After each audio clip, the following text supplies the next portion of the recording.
guys, ladies and gentlemen. Today we are doing a 500-mile review on the Ariel Rider Kepler. I've had this thing for almost 500 miles. I know it says 182. Ignore that. It's actually a 500. And almost 1 year. And I've ridden this through the winter time, not in the snow, but during the cold weather, during warm weather. And we're going to talk about how those 500 miles have been. So without further ado, let's jump right in. Now, the main reason you get a bike like this is for the power. And more power, baby. More power, baby. The battery. And from a brand that you trust. And those things you cannot replace. Like replacing the motor, the battery, the display, all that stuff. It's very impractical unless you really want to do it. It's going to cost you a lot. Like, for example, a Big Tito, shout out to Big Tito. He turned his Kepler into a 72 volt, 5,000 watt monster. He had to replace all of that. The motor, the controller, the display, and everything that goes along with that. I made a joke with him that he should name his bike Theseus, like Theseus's paradox, where if you replace many parts of the ship, is it still the same ship, right? And those are the things that you guys really, choose when you're buying a bike. Little things like the grips, which these do kind of twist the seat. This thing is mildly comfortable. You're going to replace those anyway, so I don't really want to talk about that small stuff. I want to talk to you about the stuff that matters, like the power. And let me tell you, this thing has plenty of it, but not so much where it feels like your pedaling is just a token to its own power, where some other e-bikes, you'll pedal, and the bike is like, oh, gee, thanks for that, I guess, where you're not really adding all that much power because the motor is so powerful anyways. And if you want a bike like that, God bless you, go for it. I'm not going to knock you. A lot of the guys in the forums and the Facebook comments are like, well, why don't you just get a motorcycle at that point? You know why? Why I don't want a motorcycle? Because this is America, and we can get high-powered e-bikes if we want. And, if you want that, great. If you don't want it, don't get it. But, people and their opinions, you know what they say about those people. But anyways, yeah, this bike is right on the cusp where if you start pedaling, you'll feel that additional power of your own legs being put into the powertrain of this bicycle. And it's perfectly balanced in that sense, because some bikes are so underpowered, it's like you're giving it most of the power and the motor is just giving you a little bit of assistance. Whereas this one, both of you guys are working together in the sense of powering this bike, right? And so I like that it's very, very balanced in that sense. The low-end torque on this bike, I think Ariel Rider, I want to say they tuned it down a little bit compared to some other bikes, or at least compared to some of the other higher-powered bikes. They said in the most recent change, this is what we would call a version 2. There's actually a version 3 Ariel Rider Kepler, and what they said is they increased the torque, and what I think they probably did is added some more low-end torque in terms of how many amps go into this bike when the motor is at a lower RPM. And you'll notice that in one of my videos I made, I did a hill climb test between the wired cruiser 40 amp 2000 watt plus bike and this one. And the wired at the base of the steep hill just shot right up. It was like, all right, let's go. It just went for it, right? This thing was like, it wants to ramp itself up to get a certain RPM in the motor first and then give you the power. And I think one of the reasons why they do that is, number one, to make it less jarring on the acceleration, right? Because this thing, it's got some good juice. We're going 15 miles an hour, right? 12. It pulls, but from a standstill, right? Let's try a standstill. Nice and easy, right? And they probably make it so it's less jarring. And when a motor is at a low RPM and it's taking in watts, that is causing damage via heat, right? All that's happening is that electricity, if it's not being transitioned into, if it's not being converted into motion through the motor, it's being converted into heat. And heat will damage motors. And so maybe it's a good thing Ariel Rider did that. For you speed demons out there, something to keep in mind. The 7 gears that this bike comes with is perfect. The gearing range, I would say it's perfect for this battery because as the battery drains, you're going to use lower and lower gears versus when it's full. So when it's full, you'll probably be using the higher gears, going faster. When the battery cannot give you as much power, you'll be using lower gears to give yourself a little bit more torque. And so I used to want to upgrade the chain ring on this bike to something larger, but I would say that's only good if you plan on doing medium length rides and you have medium to long length rides and you have dual batteries. If you're doing short rides and you just want bursts of speed, yeah, that's probably okay. But as this battery drains, it'll give you less and less power, so you'll need those lower gears. And when you have a larger chainring up front, the lower gears are not all that low anymore. They're still on the higher side. So you're not going to get torque if you get to a hill and you're on a low battery. You're going to be pedaling an almost 80-pound bicycle up the hill, which is going to be challenging. In terms of customer service with Ariel Rider, I have nothing but good things to say.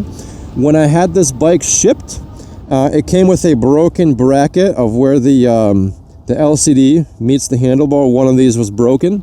And I told them, hey, it got shipped with a broken bracket. Can I get a new one? And they said, you know what? Even though you didn't buy the shipping protection, yes, we'll ship it out to you. It's a small, cheap part. So they shipped that out to me. Anytime I had any kind of question for them in regards to how many amps the BMS had in the battery, how many amps the controller had, anything technical at all, they would always reach out to me. So I've had no issues with them. I know some of you guys had some issues, and I don't know. For me personally, I've had zero issues. So if you're wondering about customer service, they've been, Ariel Rider's been pretty good. And guys, I'll leave some affiliate links in the bottom when it comes to the accessories I recommend for this bike. The ones that I had on it at least.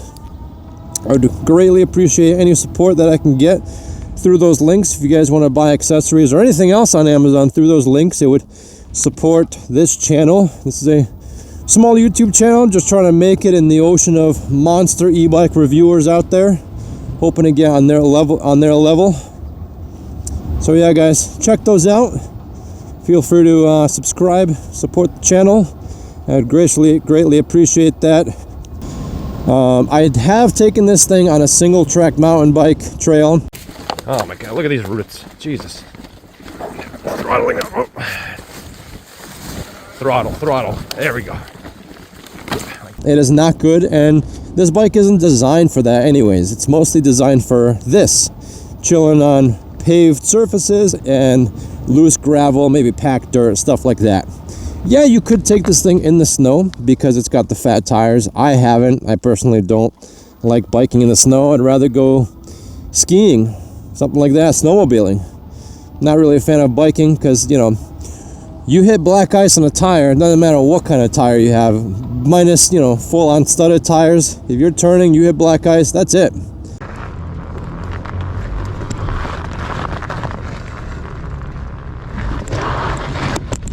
You're going down, and these bikes go fast. This thing can go 30 plus miles an hour. And on that note, when it comes to speed, I also think this bike is almost at a perfect spot when it comes to speed. Unless you're speed dimming like me, and 35 miles an hour is not enough for you. I like to go closer to 40. More power, baby. More power, baby. This bike, in terms of speed, it's great. When you start hitting the 30 miles an hour plus speed range with a bicycle, with anything really, wind resistance becomes a huge factor, and the wind noise that you get is massive. So I'm wearing a motorcycle helmet for a couple reasons. Number one, safety, and number two, I can record without wind noise. Number 3, what I just mentioned, the wind noise is ungodly loud when you're going fast, right? If anyone has ever been skydiving, you know that wind rushing by you at full terminal velocity, it's deafening. And I'm not saying it's that bad on an e-bike going fast at fast speeds, but it's getting there. It's loud. On top of that, you got stuff flying in your face, the bugs, maybe a little pebble, some car in front of you shut up. So a motorcycle helmet definitely helps. But anyways, this bike has been nothing but fantastic the past 500 miles. I really appreciate Ariel Rider's quality, and they've been around for a while. They make high quality parts, high quality Bafang motors. Had 0 issues with the motor, 0 issues with the battery, 0 issues with the controller, all that stuff. Everything has been great. I know some of you guys that own Grizzlies, you've had some issues, but you know, I'm sure they'll iron that out eventually. But when it comes to the Kepler, which is a lot of a simpler system, only 1 motor, only 1 battery, only 1 controller, everything's been fine. As long as you maintain, I'm sure, you know, maintain the grease that's in the gears, which most people won't do anyways. I would say, you know, every 1,000 miles or so, re-grease the gears. It's not that bad to do. This should last you a while. I know these batteries are designed to cycle at least 1,000 times. So you'll get 1,000 good rides out of a full powered battery before the battery starts to really show its age in terms of how much power it can give out and how long that power lasts. And the price point of this bike, I think, is great too. They always have sales on their website, but what's annoying is that they'll put everything else on sale except for this.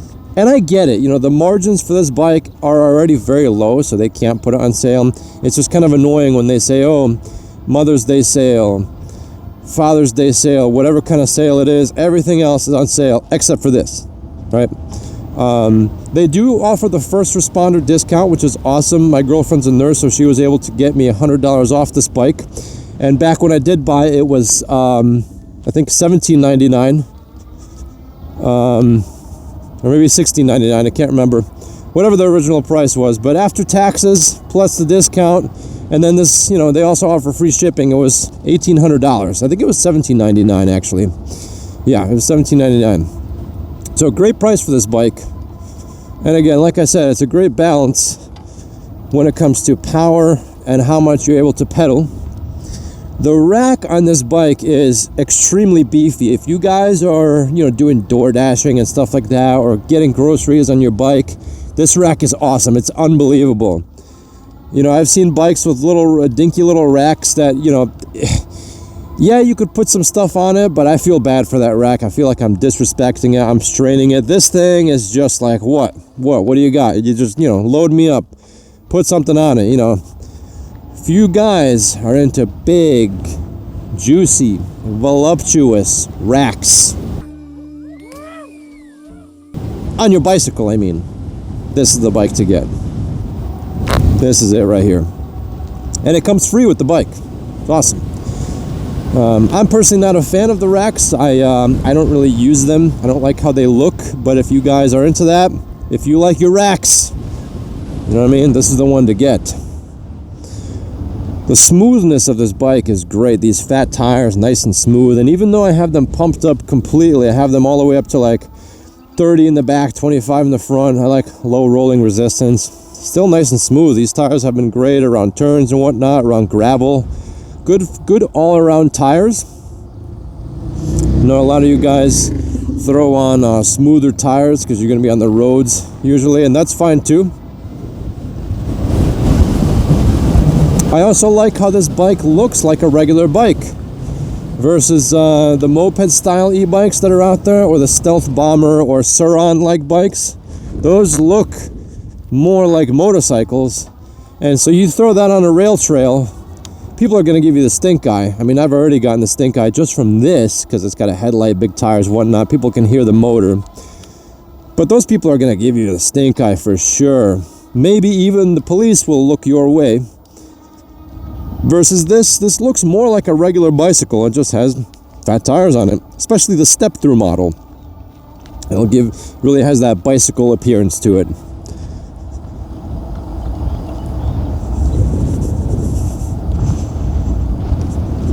The brakes have been great on this bike. No issues at all. Having to replace the pads. They stopped this thing. This thing stops on a dime. So we're going 15 miles an hour. Stops on a dime. Right? No issues with the brakes. The back locks right up. I didn't even press the front as hard as I could because I'm worried about lifting the back wheel up. 180 millimeter rotors will do the job, especially paired with hydraulic brakes, right?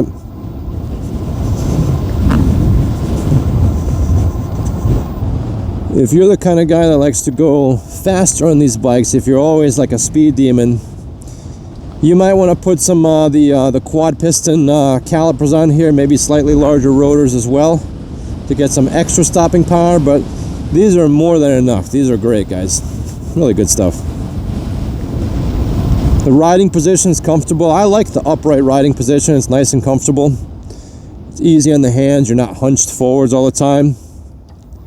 And I've ridden this bike, you know, my cutoff point for bike rides in terms of how long they are versus when my butt starts to hurt, it's like 3 hours. And I've taken this thing 4 hours for a long distance range test. And it was fine. It did just fine. The seating position is really comfortable. My hands felt fine. Versus a normal bike, when you're kind of hunched over, man, your hands feel it because you're putting more pressure into your upper body versus just your butt.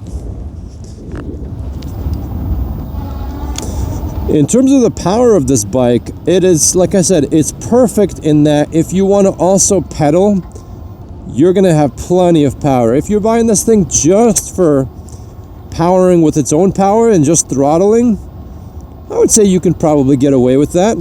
If you're, you know, if you're on slower, if you like the slower speeds. But even this, I'm going up a small hill. We're going 20 miles an hour and accelerating. The 52 volts really, really helps a lot with hills, guys, and that's where these e-bikes are really put to the test. Anything can go 20, 25 on flat, even like a 350 watt motor. You could probably get that fast. But when it comes to hills, that's where these bikes really are put to the test, and that's the main reason I even got into e-bikes in the first place, because I liked bike riding, but I hated the hills. And not in the sense of like, I don't want the challenge. I just want the challenge when I want the challenge, not when a hill decides to be there. You know what I mean? And so I got this bike because I wanted to just enjoy the ride a little bit more. And this really, really helps you a lot, guys. And I would say, you know, I've ridden, my very first e-bike that I got was actually a Walmart Hyper mountain bike, because I thought, okay, well, I just want a little bit of power for the hills. But it turns out, you know, when you turn off the system, you get a lot of resistance from the motor, and it's a heavy bike, so you kind of have to keep it on at all times. And at that point, I'm like, well, I'm going to have an e-bike that I just keep on at all times. I might as well just get something faster, more powerful, and help me up hills and even more. And when I want the exercise, I'll just keep the power a little bit lower. What a nice day today. It's great. Summer's almost here. So first, we're getting some warm days now in the spring. Pollen is everywhere, though. I'm wearing a motorcycle helmet, which helps so much for pollen. I'm on Flonase and Claritin. And even with that, if I keep the visor open, pollen just rushes into my eyeballs, up my nose. And my face is just exploding by the end of the ride. It's not very pleasant. But yeah, the power's been great. The battery is excellent on this bike. 20 amp hours, 1000 watt hours. Plenty for even longer rides, especially if you're pedaling. Like I said, I took this thing for 4 straight hours on a rail trail, 15 miles an hour. And that's about the slowest speed you'd want to go on one of these bikes. Usually on a rail trail, I'm like 20, 25, somewhere on there. But if there's people around, you're obviously going to be going slower. And for 4 hours, man, this thing just did great. The charger on this bike, you know, I put a fan on it. It doesn't come with a fan inside the charger, and it does get a little bit on the warm side, but I think it's a lower amp charger. So it does take a little bit longer to charge than some other e-bikes, but it is what it is. There's no fan in there, less stuff to break, I guess. So So, you know, it would be nice if the charger came with a fan, but then again, that's just another thing to break. If that fan breaks and the charger is still going, that's going to be more of an issue. So this charger, it's passively cooled. I just put a fan right on top, right on the outside. The display on this thing looks nice. It's very clean, very crisp. I like the white color with the black lettering. You can clearly see your speed. Very nice display, nice and simple. Easy to adjust, easy to unlock the top speed. And if you're getting this kind of bike, let's be honest, you're probably going to do that. So yeah, guys, that's the 500-mile review of this bike. Everything's been great. I have nothing but good things to say. If you want a well-balanced e-bike where your pedaling actually matters, but you're also getting a lot from the motor, a very well-balanced bike, amazing price, good all-arounder for most people. The target market for this bike is, you know, most people are just going to be doing this, just hanging out on the roads, maybe sidewalks, maybe rail trails, light gravel, packed dirt, stuff like that. If you want something for single-track mountain bikes, single-track mountain biking, this is not going to be the bike for you. For that, you'd want something lighter weight, more mid-drive, durable, something that can handle the abuse. But for most people that just want to hang out, cruise around, maybe get some groceries, deliver some DoorDash, whatever, this thing is awesome, especially with the massive, massive rack. That rack, though. You know what I'm saying? I love saying that. I'm just going to keep milking that joke. And that was a joke also. I hope you get it. Sorry, I can't help myself. But anyways, guys, yeah, that's the 500-mile Ariel Rider Kepler review. If you guys like this video, let me know in the comments. If you hated it, definitely let me know in the comments. If you hate this bike, let me know in the comments. I respond to almost every comment. I'm a small YouTube channel, just trying to grow a little bit. I do this for fun. If you guys want to show me some love, some support in the comments, feel free. For the accessories that I had on this bike, like better handlebar grips that don't twist, a better seat, a couple other things, I'll leave some affiliate links in the description. I would appreciate it if you guys use those links to buy your accessories or anything else on Amazon. It greatly supports the channel. Like I said, I am a small YouTube channel. My dog just died. My walrus is sick. He needs tusk surgery. So any support that you can give me, I'm just kidding, guys, about all that. But any support that you guys can give me, I'd greatly appreciate. So yeah, guys, until next time, take care.